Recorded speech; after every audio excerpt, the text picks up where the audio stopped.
Weather from where you live. Boy, what a great story. Once farming is in your blood, it never, ever goes away. Now, tonight in weather history, we don't go too far back. We go 4 years back to 2010.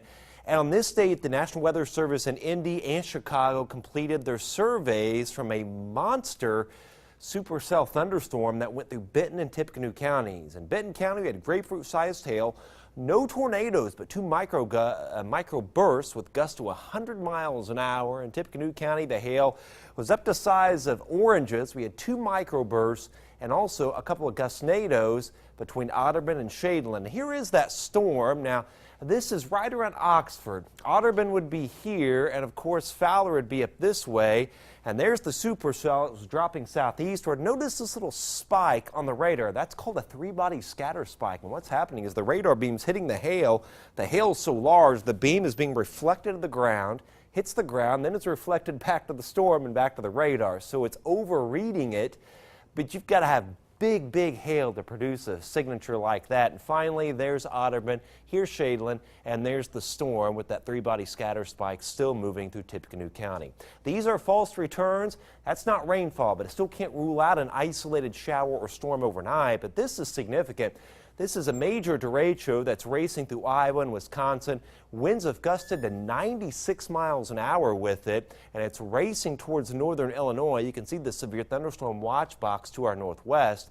It appears that this will stay north of our area, but I think we need to watch it because if you're up towards Morocco, north of Rensselaer, Rochester, Winamac, maybe northern Miami County, it just might skim by your area late tonight, early tomorrow morning. It's not a certainty, but it does bear watching right in that zone for some damaging winds. Hottest weather of the season so far coming in by Wednesday with some storm clusters around the area, and that pattern will continue until Sunday night. 70 in the morning, 91 for the high tomorrow. It's going to feel more like 97 by the afternoon, though.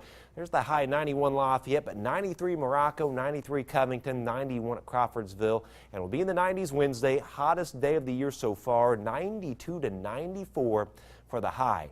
Maybe an isolated storm here tonight. There's the derecho in northern Illinois, and there it is tomorrow morning near Chicago. Now, notice how this data keeps it north of here and weakens it, but we still have to watch the far north for early morning. And other than an isolated, very isolated storm tomorrow, will be capped and dry with storm clusters still to our northwest tomorrow night.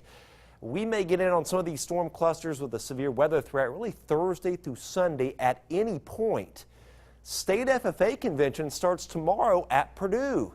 90 to 93 for the high for the convention this week. The heat index near 100 and still some storms around.